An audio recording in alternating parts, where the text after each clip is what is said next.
Hello students, hope you all are doing well. In this video today we will continue our lesson number 5, the snake and the mirror. So students, already we have discussed half of this lesson, and in this video today we will discuss the last part of this lesson, the snake and the mirror. So please turn with me to page number 58. आप लोग मेरे साथ page number 58 open कर लीजिए. We will just have a glance on para number 8 and then we will continue from 9th paragraph. Para number 8 में है, I felt then the great presence of the creator of this world and this universe. यानी कि वो बता रहे हैं कि मुझे ग्रेट प्रेजेंस, उनकी उपस्थिति फील हुई. किसकी? जिन्होंने ये वर्ल्ड एंड ये यूनिवर्स बनाया है. The creator of this world and this universe. God was there, यानी भगवान थे, भगवान हैं. Suppose I said something and he did not like it. अगर मैं कुछ बोला, अगर वो स्नेक को पसंद नहीं आया, उसे अगर वो बुरा लगा, I tried in my imagination to write in bright letters outside my little heart the words O God. And मैं अपनी इमेजिनेशन में ब्राइट लेटर्स में, okay, outside my little heart, अपने दिल के बाहर मैं क्या लिख रहा था? O God. यानी कि वो अपने भगवान को, जब हम कोई भी मुसीबत में होते तो भगवान को याद करते, कहते हैं oh God. Okay, in this way यहाँ पे ये याद कर रहे हैं. There was some pain in my left arm. मेरे लेफ्ट आर्म में थोड़ी दर्द हो रही थी. It was as if a thick laden rod, no, a rod made of molten fire was slowly but powerfully crushing my arm. वो बता रहे हैं कि ऐसा लग रहा था कि एक थिक लेडन रॉड, फिर वो कह रहे हैं नहीं, एक मोल्टन फायर जैसा एक ऐसा रॉड जो काफ़ी गर्म हो, वो धीरे धीरे लेकिन बहुत ही पावरफुली मेरे आर्म को क्रश कर रहा था. The arm was beginning to be drained of all strength. ऐसा लग रहा था कि मेरे आर्म से, मेरे भुजाओं से सारा जो स्ट्रेंथ है वो धीरे धीरे अभी ड्रेन हो रहा है, जा रहा है. व्हाट कुड आई डू, मैं क्या कर सकता था. Now we will begin from para number 9. At my slightest movement the snake would strike me. यानी कि अगर मैं थोड़ा सा भी हिलता, स्लाइट मूवमेंट भी होता, तो स्नेक क्या करता? मुझे स्ट्राइक कर देता, वो मुझे काट लेता. Death lurked 4 inches away. What is lurk? यानी कि वो वेट कर रहा था, वो घात लगा के इंतजार कर रहा था. Death, and only it was 4 inches away. बस वो हमसे 4 inches की दूरी पे था. Death. Suppose it struck, what was the medicine I had to take. Suppose अगर मान लो कि अगर स्नेक मुझे काट लेता तो मुझे कौन सा दवा खाना था? इनको पता नहीं है. There were no medicine in the room. And मेरे रूम में भी कोई दवा उपलब्ध नहीं थी. I was but a poor, foolish and stupid doctor. And फिर वो सोच रहे हैं कि मैं क्या था? मैं एक बहुत ही गरीब एंड बहुत ही बेवकूफ़, foolish and stupid डॉक्टर था. नाउ स्टूडेंट्स, कुछ ही समय पहले हमने देखा कि वो अपने आप की काफ़ी तारीफ़ कर रहे थे, ओके, एंड वो अपने आप को मिरर में एडमायर कर रहे थे कि मैं काफ़ी हैंडसम हूँ, मैं बहुत मीन्स अपनी तारीफ वो खुद कर रहे थे. लेकिन यहाँ पे जब मौत जब करीब आई तो वो सब कुछ भूल गए एंड वो कह रहे हैं कि मैं काफ़ी गरीब हूँ, मैं काफ़ी स्टूपिड हूँ. I forgot my danger and smile feebly at myself. यानी कि मैं इस खतरा को भूल गया एंड मेरे फेस पे एक फीबली मीन्स क्या होता है? हल्के से एक स्माइल आया. It seemed as if God appreciated that. ऐसा लग रहा था कि भगवान ने मेरी थोड़ी तारीफ की है, उन्होंने मुझे अप्रिशिएट किया है. The snake turn its head. Snake ने क्या किया? अपना हेड को टर्न किया, घुमाया.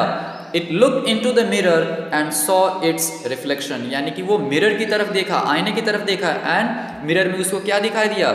उसका खुद का रिफ्लेक्शन दिखाई दिया. I do not claim that it was the first snake that had ever looked into a mirror. फिर वो कह रहे कि मैं ऐसा क्लेम नहीं कर रहा हूँ कि ये पहला ऐसा स्नेक होगा जो मिरर में देखा है. यानी कि पहले भी और भी कुछ स्नेक होंगे, उनको पता नहीं है, जो मिरर में देखा होगा. तो मैं ऐसा क्लेम नहीं कर रहा हूँ कि ये पहला ही ऐसा स्नेक है जो मिरर में देख रहा है. But it was certain that the snake was looking into the mirror. लेकिन हाँ, ये तो सर्टेन था, ये तो पक्का था कि स्नेक जो है वो खुद को कहाँ देख रहा था? वो मिरर में देख रहा था. आगे है, was it admiring its own beauty. अब क्या वो अपनी खुद की ब्यूटी को, सुंदरता को वो एडमायर कर रहा था, उसको निहार रहा था, वो देख रहा था। Now we will move towards page number 59। यहाँ है, was it trying to make an important decision about growing a moustache? क्या वो कोई इम्पॉर्टेंट डिसीजन ले रहा था? जैसे ये इम्पॉर्टेंट डिसीजन लिए थे कि मैं काफ़ी हैंडसम दिखूंगा, अपने फेस पे स्माइल रखूंगा, सेव करूंगा, वगैरह वगैरह। तो ये सोच रहे हैं क्या स्नेक भी कुछ इम्पॉर्टेंट डिसीजन ले रहा है, जैसे मस्टास को ग्रो करना, मूछें बढ़ाना, और यूजिंग आई शेडो। और वो कह रहे हैं कि ये ऐसा सोच रहा होगा कि मुझे आई शेडो यूज करना है। आई शेडो क्या है students? Colour that is put on the skin about the eyes to make them look more attractive. Okay, girls वगैरह काफ़ी यूज़ करती हैं आँखों के ऊपर की त्वचा पर लगाने का रंग, जिससे आँखें जो है काफ़ी अधिक सुंदर दिखे। तो वो ऐसा सोच रहे हैं क्या ये आई शेडो लगाने की कोशिश कर रहा है। एंड मस्करा, या मस्करा लगाने की कोशिश कर रहा है। ओके, मस्करा क्या है? ए ब्यूटी प्रोडक्ट है that is use to make the hairs around your eyes dark and attractive. तो ये सब वो उनके मन में ख्याल आ रहा है कि आखिर ये स्नेक क्या करने की सोच रहा है। और wearing A vermilion spot on its head, या वो वर्मिलियन लगाने की कोशिश कर रहा है ऑन इट्स फोरहेड। वर्मिलियन क्या है? सिंदूर। जो मैरिड औरतें क्या करती है? सिंदूर लगाती हैं। तो यहाँ पे ये कह रहे हैं कि ये क्या करने की कोशिश कर रहा है मुझे पता नहीं है। ये मस्टास उगाने की कोशिश कर रहा है, या आई शेडो लगाने की कोशिश कर रहा है, या मस्करा, या वर्मिलियम। तो इनको कुछ अभी पता नहीं है, ये बस ओनली इमेजिन कर रहे हैं। नेक्स्ट पैराग्राफ में है, I did not know anything for certain, यानी कि मुझे कुछ भी पक्का पता नहीं था। सर्टेन यानी 100% मुझे पता नहीं था कि वो मिरर में क्या दिख रहा था, स्नेक मिरर में क्या देख रहा था। आगे है, what sex was this snake, was it male और फीमेल? अब इनको ये भी पता नहीं है कि स्नेक जो है वो किस सेक्स का है, क्या वो मेल है या फीमेल है, ये भी पता नहीं है। I will never know, for the snake unwound itself from my arm and slowly slithered into my lap. And फिर वो कह रहे हैं कि मुझे पता भी नहीं चल पाएगा कि ये आइदर मेल है या फीमेल है। ओके, एंड उसके बाद क्या होता है, जो स्नेक है वो निकलता है वहाँ से। ओके, एंड वो कहाँ जाता है? From my arm and slowly slithered into the lap, यानी उनके आर्म से होते हुए स्लिदर्ड यानी फिसल करके वो कहाँ आ जा रहा है? उनके लैप में आ जा रहा है, उनके गोद में आ जा रहा है। From there it crept on to the table and move towards the mirror, and वहाँ से फिर वो कहाँ चला जाता है? टेबल पे चला जाता है। किसके पास? टूवर्ड्स द मिरर, आईने के पास चला जाता है। यानी कि अब इनके बॉडी पर से वो स्नेक जो है वो नीचे उतर जाता है। ओके, एंड धीरे धीरे फिसल करके लैब में आता है। लैब से होते हुए वो कहाँ पे चला जाता है? टेबल पे चला जाता है, आईने के पास। Perhaps it wanted to enjoy its reflection at closer quarters, यानी कि ये सोच रहे हैं कि शायद स्नेक को अपना खुद का रिफ्लेक्शन वो एंजॉय करना चाहता था मिरर के काफ़ी नज़दीक आकर के, काफ़ी क्लोज आकर के।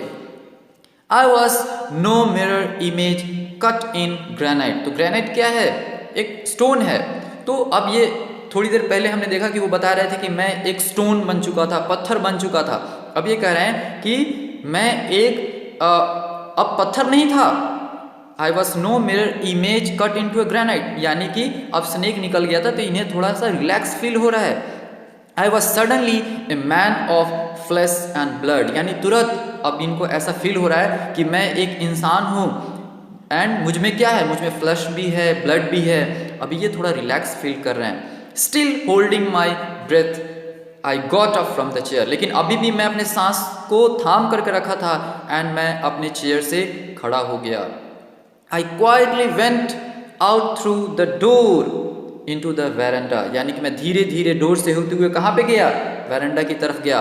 From there I left into the yard and ran for all I was worth, and फिर वहाँ से मैं कहाँ गया? यार्ड यानी कि आंगन की तरफ गया। एंड रैन, एंड वहाँ से मैं भागने लगा। For all I was worth, यानी कि मेरे पास जितनी शक्ति थी, जितनी हिम्मत थी, मैं वहाँ से भागता रहा, भागता रहा। नेक्स्ट है, few each of us heaved a sigh of relief. Okay, तो सब लोग जो ये सुन रहे थे उन्होंने एक लंबी गहरी सांस ली। ओके तो स्टूडेंट्स अभी आपको कहाँ जाना है, उस पार्ट में आ जाना है जहाँ पे ये डॉक्टर लोग का डिस्कशन हो रहा था या मीटिंग हो रहा था, जहाँ पे स्टोरी उनको बताया जा रहा था जब स्नेक से रिलेटेड कुछ डिस्कशन हो रहा था। तो यहाँ से कोई पूछता है, somebody asks doctor is your wife very fat, तो डॉक्टर साहब क्या आपकी पत्नी बहुत मोटी है, वेरी फैट। नेक्स्ट पैराग्राफ में है para number 11, know the doctor said, नहीं, गॉड विल अदरवाइज, नहीं भगवान की ये मर्जी नहीं थी, उनकी मर्जी कुछ और थी। My life companion is a thin ready person with the gift of A sprinter, नहीं मेरा जो लाइफ कंपेनियन है, जो मेरा जीवन साथी है, वो एक ऐसा इंसान है, कैसा है, with the gift of sprinter, यानी कि वो दुबला पतला है, कहीं भी भाग सकता है, कहीं भी दौड़ सकता है। ओके somebody else asked, दूसरा कोई और पूछता है, doctor when you ran did the snake follow you, doctor साहब जब आप भागे तो क्या स्नेक आपको फॉलो किया, आपके पीछे पीछे आया। नाउ पेज नंबर 60 में भी हम देखते हैं क्या है, द डॉक्टर रिप्लाइड, डॉक्टर साहब रिप्लाई करते हैं, I ran and ran till I reached a friend's house, यानी मैं तब तक दौड़ता रहा जब तक कि मैं अपने फ्रेंड के घर नहीं पहुंच गया, तब तक मैं दौड़ता रहा। Immediately I smeared oil all over myself and took a bath, तो तुरंत मैंने क्या किया, स्मीयर्ड मीन्स होता है ना ऑयल, मल के अपने बॉडी में जब हम मल के नहाते हैं, तो यहाँ पे ये बता रहे हैं कि मैंने अपने पूरे बॉडी में ऑयल लगाया, जैसे हम अबीर गुलाल वगैरह लगाते हैं, तो मैंने अपने बॉडी में क्या लगाया, ऑयल लगाया, एंड मैंने क्या किया, I took a bath, I change into fresh clothes, मैंने अपना क्लोथ्स जो है वो चेंज किया, कपड़ा चेंज किया। The next morning at about 8:30 I took my friend and 1 or 2 others to my room to move my things from there. अब यहाँ पे बता रहे हैं द नेक्स्ट मॉर्निंग, अगली सुबह मैंने क्या किया, 8:30 के आसपास आई टुक माई फ्रेंड, मैं अपने फ्रेंड को लिया, and 1 or 2 others to my room, यानी कि 1-2 लोग करके मैं लोगों को ले करके, अपने फ्रेंड्स को ले करके मैं कहाँ गया, अपने रूम पे गया, ताकि मैं वहाँ से सामान को, जो मेरे पास जो सामान थे, मैं उसको ला सकूँ, to move my things from there. आगे है but we found we had little to carry, लेकिन वहाँ जाने के बाद हमें पता चला कि हमारे पास तो बहुत ही थोड़ी सामान है कैरी करने के लिए। क्यों, अब आगे देखेंगे। Some thief had remove most of my things, क्योंकि वो बता रहे हैं कि कोई चोर आकर के ऑलरेडी मेरा सामान वहाँ से लेके चला गया था, क्योंकि हमने देखा कि वो फटाफट भाग करके अपनी जान बचाने के लिए वहाँ से भाग के चले गए, एंड रूम उन्होंने खुला छोड़ दिया। उसी दौरान कोई चोर आकर के सारा सामान जो है इनका ले करके चला जाता है। The room had been cleaned out, room एकदम बिल्कुल साफ हो चुका था, but not really, the thief had left behind one thing as a final insult, लेकिन वो जो चोर है एक चीज पीछे छोड़ करके चला गया था, एंड वो मेरे लिए एक इंसल्ट जैसा था, फाइनल इंसल्ट के जैसा था। What was that I asked, अब राइटर पूछ रहे हैं क्या था वो। The doctor said my waste, doctor कहते हैं कि वो क्या था, मेरा वेस्ट था, मेरा बनियान था, मेरा गंजी। द डर्टी वन, वो कैसा था, काफी गंदा था। The fellow had such a sense of cleanliness, यानी उसके पास क्या कैसा सेंस था, एकदम क्लीनलीनेस का सेंस था। द रैस्कल, रैस्कल मीन्स शरारती, शैतान जिसको हम कहते हैं, could have taken it and used it after washing it with soap and water, वो रैस्कल उसको ले करके चला जाता एंड उसको वॉश कर सकता था सोप एंड वाटर से, एंड फिर उसको यूज कर सकता था। नेक्स्ट है, did you see the snake the next day doctor, तो यहाँ फिर से क्वेश्चन उनसे पूछा जा रहा है कि क्या आपने स्नेक को अगले दिन देखा डॉक्टर साहब, ऐसा उनसे क्वेश्चन पूछा जा रहा है। द डॉक्टर लाफ्ड, वो हंसने लगते हैं doctor. I have never seen it since, फिर मैंने उसको दोबारा कभी नहीं देखा। It was a snake which was taken with its own beauty, और वो कह रहे हैं ये एक क्या था, स्नेक था। टेकन विथ मीन्स क्या होता है, हाईली अट्रैक्टेड बाय, तो शायद वो अपनी ही ब्यूटी से इतना ज़्यादा हाईली अट्रैक्ट हो गया था कि वो खुद की ब्यूटी की तारीफ कर रहा था, एंड इसलिए शायद वो आईने में देख रहा था। तो उनका एक अपना सोच है कि ये शायद ये एक ऐसा स्नेक रहा होगा जो काफ़ी ज़्यादा अट्रैक्ट हो गया होगा खुद की ब्यूटी से। सो स्टूडेंट्स, आई होप कि ये लेसन आपको क्लियर हो गया होगा। यहाँ तक हमारा लेसन नंबर 5 जो है कंप्लीट हो जाता है, the snake and the mirror. I hope students कि आप सभी को ये चैप्टर अच्छे तरीके से समझ में आ गया होगा। But still if you have any doubt you can contact me personally. So students, आज के इस वीडियो में हम लोग यहीं स्टॉप करेंगे। That's all for today. Have a nice day. Thank you.